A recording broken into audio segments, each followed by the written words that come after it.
Everyone, welcome back to my channel. तो आज हम पढ़ेंगे अपना नेक्स्ट वाला टॉपिक जो है movements across the plasma membrane. जो भी प्लाज्मा मेम्ब्रेन आपको पता है सेमी परमिएबल होती है नेचर में।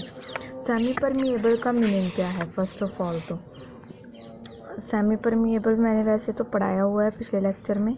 सेमी परमिएबल का मीनिंग, सेमी परमिएबल वो है जिसमें से जो है सब्सटेंस, कुछ सब्सटेंस क्या करते हैं, पास कर जाते हैं। लाइक ऑक्सीजन पास करती है, कार्बन डाइऑक्साइड पास कर सकती है एंड अल्कोहल भी पास कर जाती है। जो स्मॉल पार्टिकल्स होते हैं, जो कि होते हैं स्मॉल पार्टिकल्स, क्योंकि जो पोर्स है ना वो छोटी छोटी पोर्स हैं, तो उससे स्मॉल पार्टिकल हैं जो वो पास कर जाएंगे। ठीक है, वो होता है semi permeable membrane. Semi permeable nature वो नेचर होता है जिससे जो स्मॉल पार्टिकल क्या कर जाए, पास कर जाए मेम्ब्रेन के थ्रू। तो फर्स्ट स्टेप है हमारा plasma membrane separate the extra cellular material from intra cellular material and it's selectively permeable. It allows only certain substance to pass through it. जो प्लाज्मा मेम्ब्रेन होती है वो क्या सेपरेट करती है। लाइक ये सेल है, देखिए यहाँ पर ये सेल है, ये क्या होगा, एक्स्ट्रा सेलुलर मटेरियल। ठीक है, एक्स्ट्रा सेलुलर हो गया, ये तो आपको पता ही होगा। और जो इनसाइड द सेल होगा वो क्या होगा, इंट्रा सेलुलर मटीरियल। ठीक है, इंट्रा सेलुलर मटीरियल। तो देखिए अभी ये क्या करती है, material from intra cellular separate करती है। जो प्लाज्मा मेम्ब्रेन, ये क्या है, प्लाज्मा मेम्ब्रेन है, ये क्या करेगी, एक्स्ट्रा सेलुलर और इंट्रा सेलुलर को क्या करती है, सेपरेट करती है। ठीक है, एंड सेलेक्टिवली परमिएबल क्या होती है, सेलेक्टिवली परमिएबल होती है। Allows only certain substance to pass through it, और कुछ सब्सटेंस को ही ये जो है पास होने देती है, सभी सब्सटेंस को नहीं। The intracellular material has different composition than extracellular material, and the survival of cell depends on the maintenance of these differences. जो intracellular material होता है, जो अंदर प्रेजेंट होता है, ठीक है, इंट्रासेलुलर जो अंदर प्रेजेंट होता है, different composition then extracellular, जो बाहर प्रेजेंट होता है उससे जो कंपोजिशन है उसकी वो डिफरेंट होती है। ठीक है, वो कंपोजिशन डिफरेंट होती है। And survival cell depend upon the maintenance of their difference. अगर इसकी जो कॉन्सेंट्रेशन है, डिफरेंस है, वो मेंटेन करेंगे तो वो क्या सेल के ऊपर डिपेंड करता है। ठीक है, substance move across the plasma membrane in 4 वे। अभी हम 4 वेज पढ़ेंगे जिससे क्या है, सब्सटेंस मूव करते हैं अक्रॉस प्लाज्मा मेम्ब्रेन। यहाँ पर लिखा हुआ है फर्स्ट डिफ्यूज़न, देखिए टाइम, एंड ये डिफ्यूज़न थ्रू मेम्ब्रेन। तो ये है diagram, diffusion through membrane, diffusion कैसे दिया। तो थर्ड पॉइंट है जो 4 वेज पढ़ने हैं वो रहे ये वाले 4 वेज। देखिए फर्स्ट डायरेक्टली थ्रू बाइलेयर, जो बाइलेयर बनी है डायरेक्टली उसके थ्रू हो जाएगा। देन थ्रू मेम्ब्रेन चैनल्स, जो मेम्ब्रेन चैनल्स है उसके थ्रू होगा।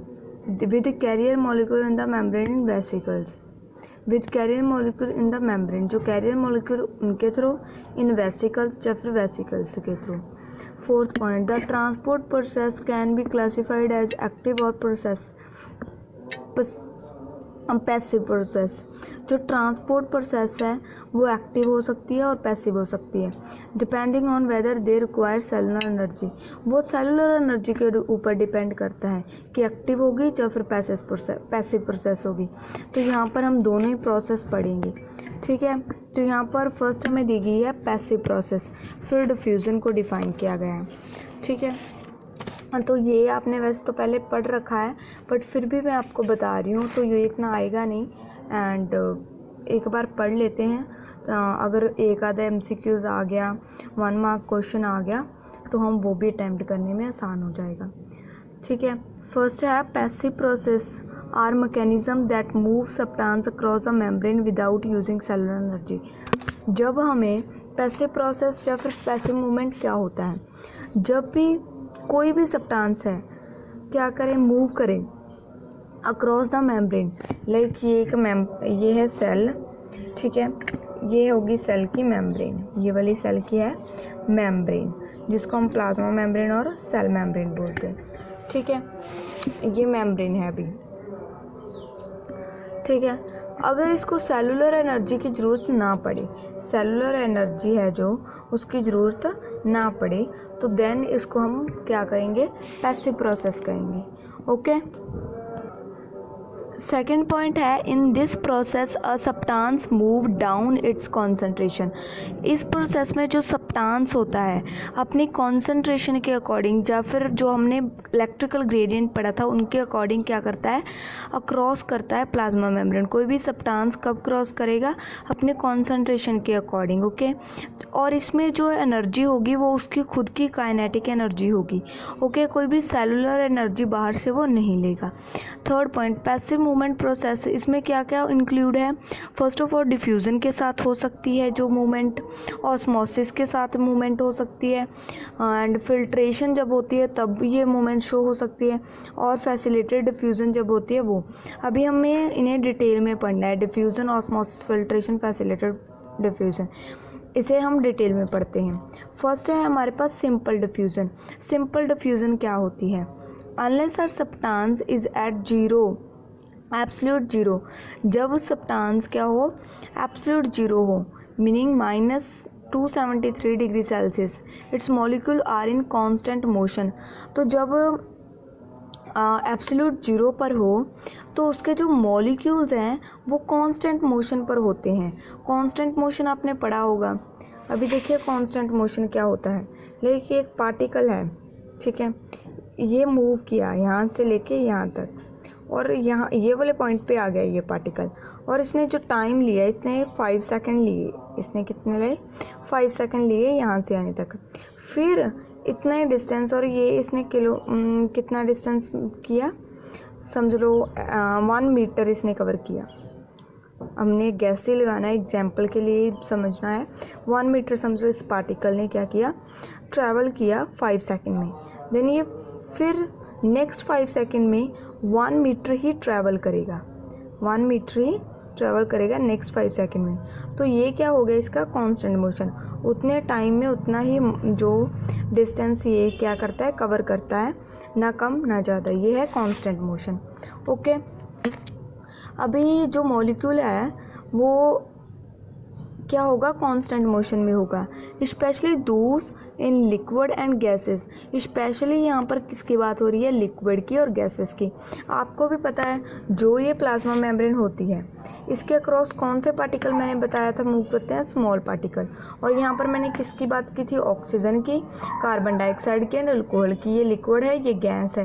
ज़्यादातर लिक्विड एंड गैस ही जो है अक्रॉस मूव करते हैं, बिकॉज दूसरे पार्टिकल सॉलिड में आ जाते हैं। तो ज़्यादातर क्या होगा, स्पेशली क्या होगा, लिक्विड एंड गैसेस होंगी। Molecules tend to move randomly from areas. जो मॉलिक्यूल्स होंगे वो रैंडमली मूव करेंगे एरियाज में, where they are heavily concentrated to area lesser concentration until they even distributed in the state of equilibrium. देखो वो क्या करेंगे, लाइक यहाँ पर है, ओके, यहाँ पर एक सेल है समझ लीजिए, और इसकी जो कॉन्सेंट्रेशन है बहुत हाई है। कॉन्सेंट्रेशन क्या है, हाई। जो यहाँ पर पार्टिकल्स हैं उसकी कॉन्सेंट्रेशन क्या है, पीक लेवल पर बहुत ज़्यादा है। बट बाहर क्या है, जो है लो कॉन्सेंट्रेशन के पार्टिकल, लो। तो अब ये क्या करेंगे, हाई से लो की तरफ मूव करेंगे। आपको भी पता है जब हम क्या करते हैं, हाई कॉन्सेंट्रेशन से लो कॉन्सेंट्रेशन की तरफ ही जाते हैं ना, एंड जब इक्विलिब्रियम मेंटेन हो जाएगा तो क्या होगा, ये स्टॉप हो जाएगा। ओके, ये आपने वैसे पढ़ रखा है, आपको अच्छे से समझने की ज़रूरत है, ठीक है। अभी एक वो एग्जांपल होती थी ना बहुत फेमस, लाइक एक टंकी ले लीजिए, यहाँ पर नल लगा दीजिए, और दूसरी टंकी ले लीजिए। अगर इसमें बहुत सारा वाटर है, समझ लो यहाँ से नल लगाया है हमने, इसमें है यहाँ तक वाटर। अभी जो टंकी है क्या करेगी, इससे ऐसे ऐसे वाटर जाएगा, और यहाँ पर क्या होगा, जो जितना भी वाटर है यहाँ पर वो इसमें ट्रांसपोर्ट हो जाएगा इस टंकी में, साथ वाली टंकी में। अभी ये वाटर क्या आ गया, नल से थोड़ा सा नीचे ऐसे यहाँ पर आ गया, तो ये भी क्या होगा, यहाँ पर आ जाएगा, इक्वल अमाउंट में वाटर हो जाएगा और इक्विलिब्रियम मेंटेन हो जाएगा। ये वाली एग्जांपल बहुत फेमस थी इसके लिए। तो वैसे ये है क्या होगा, हाई कंसंट्रेशन की तरफ से लो कंसंट्रेशन पे चला जाएगा until they are evenly distributed. जब वो इक्वल हो जाएंगे, लाइक उनकी अमाउंट क्या हो जाएगी, इक्वल, दोनों तरफ से इक्वल हो जाएंगे, तो वो जो स्टेट होगी उसको हम क्या बोलेंगे, इक्विलिब्रियम। ठीक है। The process in which molecule spread out randomly spread हो until they even distributed throughout of enclose space called simple diffusion. ठीक है, रैंडमली डिस्ट्रीब्यूटेड हो एंड स्पेस में, तो उसे सिंपल डिफ्यूजन कहते हैं। तो यहाँ पर हमें 1 2 3 4 वेज से समझाया गया, 3 वे यहाँ पर है, 1 और बाकी फिर यहाँ पर जो भी जैसे भी आपको समझ आ रहा है आप समझ सकते हैं। ठीक है, तो वैसे मैं आपको सभी समझाने की कोशिश करूँगी। तो ये वाली डायग्राम देखिए क्या है, अगर हम डायग्राम से समझेंगे अच्छे से समझ आएगा। तो 3.4 जो फर्स्ट पॉइंट पढ़ रखा है उसकी है, लाइक यहाँ पर लिखा हुआ है ना 3.4 एंड 5, देखिए 3.4 ये रही डिफ्यूज़न। देखिए लंप ऑफ शुगर, यहाँ पर क्या है, लंप ऑफ शुगर, इसमें हमने डाल दिया और टाइम बीता और शुगर के पहले हमने जब डाला, शुगर का बॉक्स यहाँ पर था, बॉक्स गिरा था यहाँ पर जो शुगर का था, उसमें ऐसे पार्टिकल अरेंज थे जैसे कि आप देख रहे हैं, अच्छे से अरेंज है ना, 1 2 3 4 4 4 4 अच्छे से अरेंज है। जब हमने यहाँ पर फेंका, यहाँ क्या होगी, कॉन्सेंट्रेशन ज़्यादा होगी, लो कॉन्सेंट्रेशन कहाँ पर है, यहाँ कोई भी मॉलिक्यूल नहीं है, तो यहाँ पर क्या है, लो कॉन्सेंट्रेशन। वो एक एक करके हाई कॉन्सेंट्रेशन से किधर जाएंगे, लो कॉन्सेंट्रेशन। अभी थोड़ी सी कॉन्सेंट्रेशन और बाकी है, यहाँ पर देखिए थोड़ी सी है ना कॉन्सेंट्रेशन, हाई कॉन्सेंट्रेशन, ये भी लो की तरफ जाएंगी और सब अब लास्ट में क्या होगा, सभी इवनली डिस्ट्रीब्यूटेड हो जाएंगे। ठीक है, यहाँ पर सभी इवनली डिस्ट्रीब्यूट हो गए हैं। अब ये क्या होगी, स्टेट ऑफ इक्विलिब्रियम। तो इसे ही हम क्या कहते हैं, डिफ्यूजन कहते हैं। और ये वाली हमारी है second process, the process in which molecules spread out randomly until they are evenly distributed throughout an enclosed space। जहाँ पर जो जितने भी enclosed space है, जितना टाइम वो सब में डिस्ट्रीब्यूट नहीं हो जाते, तो जब सब में डिस्ट्रीब्यूट हो जाएंगे तब हमें क्या बोलेंगे, उसे सिंपल डिफ्यूजन बोलेंगे। Random mixing of ions and molecules in a solution due to kinetic energy is called diffusion. और डिफ्यूजन हम किसे बोलेंगे, जब रैंडमली मिक्स होंगे आयंस और मॉलिक्यूल, आयंस भी हो सकते हैं एंड मॉलिक्यूल्स भी हो सकते हैं। जब ये रैंडम मिक्सिंग होगी इनकी सोल्यूशन में, क्यों होगी, ड्यू टू काइनेटिक एनर्जी, तो उसे हम क्या बोल देंगे, डिफ्यूजन बोल देंगे। ठीक है, और यहाँ पर हमारा fourth point, diffusion is the movement of chemical substance from area of high concentration to the area of low concentration. It occur mainly in gases, liquid and solution. आप ये जो डेफिनेशन है कर सकते हैं, ये बहुत अच्छी डेफिनेशन है, सब कुछ कवर करती है। लाइक डिफ्यूजन क्या होता है, मूवमेंट होता है केमिकल सब्सटेंस का। यहाँ पर देखिए एक शुगर का बॉक्स था, केमिकल सब्सटेंस था।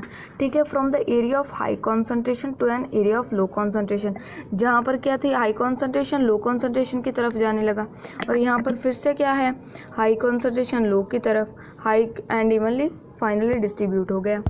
ठीक है, यही समझाया गया है। हाँ, तो यहाँ पर देखिए, एंड ये कहाँ पर होता है, मेनली गैसेस में होता है, लिक्विड्स में होता है एंड सॉल्यूशंस में होता है। अभी हम पढ़ते हैं सेकंड पॉइंट। इसके नीचे ही हमें ना एक और यहाँ पर दी गई है डायग्राम, जो कि आप वो भी देख सकते हैं। ये शुगर वाली तो हमने कवर कर ली ना, इसके नीचे ये भी दी गई है जो आप देख सकते हैं। 10% यहाँ पर उन्होंने ग्लूकोज, यहाँ पर ना एक शीट लगा कर रखी हुई है, ऐसे देखो, सेमी परमिएबल मेम्ब्रेन आप बोल सकते हैं इसे, रेड कलर की। 10% ग्लूकोज यहाँ पर डाला है, यहाँ पर 20% ग्लूकोज पर डाला है। तो यहाँ पर क्या है, जो ग्लूकोज की कॉन्सेंट्रेशन कम है, इधर क्या है, ग्लूकोज की कॉन्सेंट्रेशन कम है, और इधर क्या है, ग्लूकोज की कॉन्सेंट्रेशन ज़्यादा है। तो ये क्या जाएगी, ज़्यादा से कम की तरफ जाएगी। यहाँ पर बड़ा एरो लगा के रखा है। ठीक है, तो यहाँ पर ग्लूकोज क्या है, कम है, और यहाँ पर ग्लूकोज ज़्यादा है। ज़्यादा से कम की तरफ क्या गया, ग्लूकोज गया, और ग्लूकोज के साथ क्या था, वाटर। यहाँ पर जब ग्लूकोज कम है तो इसका मीनिंग क्या है, वाटर ज़्यादा है। तो यहाँ पर ग्लूकोज ज़्यादा है तो इसका मीनिंग क्या हुआ, वाटर कम है। तो वाटर का जो बड़ा वाला ये एरो है, ये इधर आया, वाटर इधर आएगा, ग्लूकोज इधर जाएगा। अगर आप अच्छे से डायग्राम को देखोगे, समझोगे, तो आपको डेफिनेटली ये टॉपिक अच्छे से समझ आ जाएगा। अभी देखिए, membrane permeable to water and glucose. जो ये है ना बीच में ये सेमी परमिएबल मेम्ब्रेन लगा के रखी है, जो कि है वाटर एंड ग्लूकोज के लिए परमिएबल है, अलाउ करती हो ग्लूकोज एक को तरफ जाने में और वाटर को दूसरी तरफ आने में। अभी एंड पे क्या होगा, जैसे जैसे टाइम बीता तो क्या हुआ, इक्विलिब्रियम हो गया, 15% ग्लूकोज हो गया, 15% यहाँ पर भी ग्लूकोज हो गया। वो डायग्राम करने के बाद अब हम आ गए हैं सेकंड पॉइंट की तरफ। हमारे पास यहाँ पर जो सेकंड पॉइंट है वो क्या कह रहा है, इफ़ पर्टिकुलर आइन और molecule is present in high concentration. कोई भी पर्टिकुलर क्या है, आइन है, या फिर ले लो कि मॉलिक्यूल है, हाई कॉन्सेंट्रेशन में प्रेजेंट है इन वन एरिया और in a low concentration in other area. Like कोई भी यहाँ पर आइन है, ये एक हमने कंटेनर ले लिया, ये दो एरिया हमने, ए एरिया, इसे हमने मान लिया बी एरिया। कोई आयंस है, ये रहे आयंस, तो ये क्या है, बहुत हाई कॉन्सेंट्रेशन में है। ए में क्या है, हाई कॉन्सेंट्रेशन में, समझ लो कि यह है वाटर है, वाटर आयंस ये हाई कॉन्सेंट्रेशन में है। और जो मेम्ब्रेन है वो क्या है, परमिएबल है, अलाउ करती है सब्सटेंस को क्रॉस करने में। तो अभी यहाँ पर कोई नहीं है, यहाँ पर क्या है, पूरी हाई कॉन्सेंट्रेशन है, हाई कॉन्सेंट्रेशन, ठीक है। यहाँ पर क्या है, कुछ भी नहीं है, लाइक लो कॉन्सेंट्रेशन है।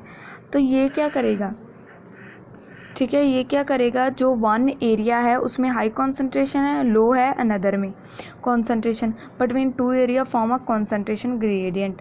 जब एक में हाई कॉन्सेंट्रेशन हो, दूसरे में लो कॉन्सेंट्रेशन हो आयंस की या फिर मॉलिक्यूल्स की, तो जो डिफरेंस होता है इनके बीच में उसे हम क्या बोलते हैं, उसे क्या बोलते हैं हम, कॉन्सेंट्रेशन ग्रेडियंट। जो इसमें डिफरेंस है, एक तरफ हाई एक तरफ लो, जो इनमें डिफरेंस है एक तरफ हाई एक तरफ लो, तो इस डिफरेंस को हम क्या बोलेंगे कि इनमें कितना कॉन्सेंट्रेशन ग्रेडियंट है, ग्रेडियंट बोलेंगे, कॉन्सेंट्रेशन ग्रेडियंट। यहाँ पर पॉइंट में पढ़ो, लिखा है ना, form of concentration gradient form कर लेगा। ग्रेडियंट क्या होता है, डिफरेंस कितना है हाई कॉन्सेंट्रेशन और लो कॉन्सेंट्रेशन में। When two such areas are connected, जब भी ये एरिया कनेक्ट कर जाएंगे, more particle diffuses from a region of high concentration to the region of low concentration, then in the opposite direction. The difference in diffusion between two regions having a different concentration is called net diffusion. अब net diffusion किसे बोलते हैं, net diffusion क्या होता है, when two such areas are connected, जब भी ये एरियाज़ है, यहाँ पर मैंने लिख रखा है ना ऐसे, दो एरिया है, ए एरिया और बी एरिया, जब ये जो दोनों एरियाज़ को कनेक्ट कर देंगे, ठीक है, कनेक्ट कर देंगे, तो क्या होगा, more particle diffuses from region of high concentration. तो ये क्या होगा, हाई कॉन्सेंट्रेशन की तरफ से लो कॉन्सेंट्रेशन की तरफ मूव करेगा, ठीक है, high concentration to the region of lower concentration, then in opposite direction. Then क्या होगा, फिर हाई से लो ऑपोजिट डायरेक्शन में होगा, ठीक है, हाँ, ऑपोजिट डायरेक्शन की कंपेयर में ये करेगा, लाइक हाई से लो कॉन्सेंट्रेशन, यही बोला गया है, जैसे कि मैंने आपको बार बार वही बात रिपीट हो रही है, बस आपको समझना है हाई कॉन्सेंट्रेशन क्या है, लो कॉन्सेंट्रेशन क्या है। The difference in diffusion between two region, जो डिफरेंस है डिफ्यूजन में, हैविंग अ डिफरेंट कॉन्सेंट्रेशन, जो कॉन्सेंट्रेशन है ना पार्टिकल की वो डिफरेंट है, तो उसे हम क्या बोलेंगे, नेट डिफ्यूजन बोलेंगे। फिर फोर्थ पॉइंट आ जाता है हमारे पास, substance undergoing net diffusion from high to lower concentration. जब नेट डिफ्यूजन में जाएगा, high concentration to lower concentration जाएगा substance, are set to move down or with their concentration gradient। तो क्या करेगा, set to move down, ठीक है, move down करेगा with their concentration gradient। जो concentration gradient होगा नेट डिफ्यूजन में क्या होगा, मूव डाउन करेंगे, लाइक हाई से लो कॉन्सेंट्रेशन, जो भी कॉन्सेंट्रेशन ग्रेडियंट देखे कि लो कौन सी है हाई कौन सी, हाई टू लो जाएंगे और क्या कर लेंगे, टाइम जैसे after a period of time, जब टाइम बीतेगा तो क्या कर लेंगे, इक्विलिब्रियम अचीव कर लेंगे, इक्विलिब्रियम में आ जाएंगे। At a equilibrium also a random molecular motion continue. Equilibrium में थोड़ा जो रैंडम मॉलिक्यूलर मोशन है वो कंटिन्यू ही रहता है, there is no further net diffusion. Random जो मॉलिक्यूल है वो क्या करते हैं, मोशन मूव करते रहते हैं, पर जो कोई नेट डिफ्यूजन है फर्दर वो नहीं होती, ठीक है। पार्टिकल्स वैसे मूव करते रहते हैं इधर उधर थोड़े बहुत, लाइक दैट और आपस में वैसे, बट जो नेट डिफ्यूज़न है वो नहीं नोट की जाती। ठीक है, ये हमारा पॉइंट हो गया। देन हमारे पास आ जाता है फिफ्थ पॉइंट। फिफ्थ पॉइंट क्या कहता है, since diffusion depend on the kinetic energy of the particle. जैसे कि आपने पहले ही हमने पढ़ा है कि जो डिफ्यूज़न है, सिंपल डिफ्यूज़न, ये क्या अपनी काइनेटिक एनर्जी यूज़ करता है, ये बाहर से कोई एनर्जी नहीं लेता, अपनी एनर्जी यूज़ करता है, इसीलिए इसे पैसिव प्रोसेस बोलते हैं। ये एक पैसिव प्रोसेस में ही आता है डिफ्यूज़न। ठीक है, डिफ्यूज़न किसके डिपेंड है, काइनेटिक एनर्जी के ऊपर डिपेंड है, उसके पार्टिकल्स की जो काइनेटिक एनर्जी है उस पर। Diffusion occur more rapidly when temperature increase. जब हम डिफ्यूज़न कब होगी, जब हम क्या करेंगे, बहुत सारा टेम्परेचर इंक्रीज करेंगे। अभी मैं आपको बताती हूँ कैसे। तो ये देखिए, हम कॉपी पर आ जाते हैं। ये रहा हमारे पास एक कंटेनर। ठीक है, कंटेनर है हमारे पास, इसमें हमने वाटर फिल कर लिया। यहाँ पर क्या हमारे पास है, H2O है। ठीक है, ये H2O है, और यहाँ पर हमने क्या टेम्परेचर इसका इंक्रीज़ करना है। यहाँ पर हमने ला दी जो है फायर, माने आग, इसको उसके ऊपर रख दिया और आग जला दी। जब हीट, ये क्या है, हीट, जब हीट इसके लग जाएगी तो पानी क्या करेगा, बॉयल होगा। बॉयल होगा ना, आपने भी देखा होगा पानी बॉयल होगा। अभी बॉयल होगा तो ऐसे ऐसे जो है बबल्स बनेंगे, बॉयल होगा तो जो पार्टिकल्स हैं इनकी काइनेटिक एनर्जी क्या हो जाएगी, इंक्रीज़ हो जाएगी। ठीक है, अभी दोबारा डायग्राम बनाई तो ये है वाटर, हमारे वाटर पार्टिकल, और ये है हीट। जब हम इसे टेम्परेचर देंगे, यहाँ पर टेम्परेचर देंगे तो वाटर क्या होगा, बॉयल होगा, और इसे ऐसे बबल बनने लग जाते हैं, और वाटर का मोशन है जो फास्ट हो जाता है। जब हम बॉयल करते हैं तो वाटर के जो पार्टिकल का मोशन क्या हो जाता है, फास्ट हो जाता है। वाटर क्या हो जाता है, फास्ट हो जाता है। पार्टिकल्स क्या करने लग जाते हैं, मूव। पार्टिकल मूव करेंगे, जब पार्टिकल मूव करेंगे तो क्या क्रिएट होगी, एनर्जी, एनर्जी बनेगी। जब पार्टिकल कोई एनर्जी बनाते हैं तो उसे क्या कहते हैं, मोशन के साथ जो एनर्जी आती है उसे हम बोलते हैं काइनेटिक एनर्जी, उसे हम काइनेटिक एनर्जी बोलते हैं। ठीक है, तो ऐसे काइनेटिक एनर्जी जो बनेगी, ठीक है, वो टेम्परेचर जब इंक्रीज़ होगा, डिफ्यूज़न क्या होगी, ज़्यादा क्यों होगी, क्योंकि ज़्यादा काइनेटिक एनर्जी बनेगी। जब टेम्परेचर इंक्रीज़ होगा तो पार्टिकल मूव करेंगे, जब पार्टिकल मूव करेंगे तो काइनेटिक एनर्जी बनेगी, जब काइनेटिक एनर्जी बनेगी तो डिफ्यूज़न ज़्यादा फास्ट होगी। The large concentration gradient produce faster diffusion. Faster diffusion तब होती है जब लार्ज कॉन्सेंट्रेशन हो। तो जैसे कि मैंने ऐसे पिछले डायग्राम में बताया था, यहाँ पर बहुत ज़्यादा कॉन्सेंट्रेशन है तो यहाँ पर जाते जाते क्या होगी, कॉन्सेंट्रेशन ग्रेडियंट है जो जब लार्ज होगा, बड़ा कॉन्सेंट्रेशन ग्रेडियंट होगा तो क्या होगी, फास्ट मूव करेंगे ना, उनकी ज़्यादा एरिया मिलेगा। ठीक है, मूव करने के लिए, तो इसलिए तब क्या होगी, डिफ्यूज़न फास्टर। देन है smaller molecule diffuse more rapidly. जो छोटे छोटे मॉलिक्यूल डिफ्यूज़ करेंगे more rapidly than large ones. अगर देखो यहाँ पर हमने एक कंटेनर लिया और इसमें ये डिवाइड कर दिया एक पोर्शन में, इसको कंटेनर को, इसे ए मान लिया, इसे बी मान लिया। यहाँ पर एक पार्टिकल है इतना बड़ा, ठीक है, बड़ा पार्टिकल ले लिया हमने। मैंने आपको पहले बताया है जो परमिएबल मेम्ब्रेन होती है उससे कौन से पार्टिकल मूव करते हैं, ओनली स्मॉलर पार्टिकल मूव करते हैं, स्मॉल पार्टिकल। ठीक है, पहले मैंने आपको बता रखा है ना, स्मॉल पार्टिकल मूव करेंगे, तो यहाँ पर क्या होगा, स्मॉल पार्टिकल मूव करेंगे। ठीक है, तो ये है लार्ज पार्टिकल, तो क्या ये मूव कर पाएगा इजीली, तो नहीं कर पाएगा। तो इसलिए हमें क्या चाहिए, स्मॉल पार्टिकल, ऐसे स्मॉल पार्टिकल चाहिए जो कि इजीली इसमें पोर्स के बीच, जो इसमें पोर्स होती हैं उसके बीच से पास कर जाए इजीली। अगर हम बिग पार्टिकल लेंगे तो वो तो पास ही नहीं कर पाएगा परमिएबल मेम्ब्रेन से, तो कैसे डिफ्यूजन पॉसिबल होगी। इसीलिए यहाँ पर लिखा है smaller molecule diffuse more rapidly than large ones. 6 point substance that can diffuse through either lipid bilayer or membrane channel can pass through the plasma membrane। जो substance होते हैं वो क्या होते हैं, can diffuse through either lipid bilayer। जो मैंने आपको प्लाज्मा मेम्ब्रेन दिखाई थी वो क्या सी, लिपिड बाइलेयर थी, उससे भी डिफ्यूज़ हो जाते हैं। जो प्रोटीन के चैनल नहीं बने होते हुए, ऐसे लाइक लिपिड होते हैं अरेंज, ठीक है, ऐसे लिपिड्स अरेंज होते हैं ना, और यहाँ पर इनकी टेल्स होती हैं, देन हमारे यहाँ पर फिर टेल्स होती हैं, फिर ये जो स्ट्रक्चर बनी होती है, यहाँ पर एक क्या आ जाता है, बड़ा सारा प्रोटीन आ जाता है, प्रोटीन के बीच में से भी पास कर जाते हैं। जी यहाँ पर वही लिखा हुआ है, पास थ्रू द या फिर प्लाज्मा मेम्ब्रेन के जो परमिएबल नेचर है उसके थ्रू भी हो जाता है। ठीक है, और यहाँ पर है हमारे पास 7th पॉइंट। 7th पॉइंट अभी क्या कह रहा है, 7th पॉइंट ये रहा, Molecule like oxygen, carbon dioxide and nitrogen gases, fatty acids, fat soluble vitamin A, E, D, K and steroid passes by diffusion through lipid bilayer. जो molecules हैं like oxygen हो गई, कार्बन डाइऑक्साइड होगी, nitrogen होगी, fatty acid, fat soluble vitamin हो गए, steroid हो गए, ये सभी क्या करते हैं, डिफ्यूज़न से ही पास करते हैं। कौन सी प्रोसेस से पास करते हैं, डिफ्यूज़न से। ठीक है, लिपिड बाइलेयर की जो सेमी इम्परमेबल मेम्ब्रेन है, लिपिड बाइलेयर की मेम्ब्रेन ही बोलते हैं उसे, तो उससे कौन से प्रोसेस से पास करते हैं, डिफ्यूज़न प्रोसेस से। देन हमारे पास आ जाता है 8th point, most membrane channels are ion channel, so diffusion of ion like K positive, Cl negative, Na positive, Cl2 positive take place through the membrane channel. तो ये membrane channel के through pass करते हैं जो ये वाले vitamin ions होते हैं, सॉरी। ठीक है, यही आपको, ये इतना इंपॉर्टेंट नहीं है बट मैंने पढ़ा दिया। तो इसको अभी हम, वीडियो थोड़ा सा लंबा हो गया तो इसे हम यहीं एंड करते हैं और अगली वीडियो में मैं आपको पढ़ाऊँगी ऑस्मोसिस। तो stay tune, till then bye bye. And इसकी सभी वीडियो डिस्क्रिप्शन में है, ये सभी लेक्चर्स, तो आप वहाँ पे जाके पिछले सभी लेक्चर्स को देख सकते हैं, अच्छे से पढ़ सकते हैं। Till then bye bye.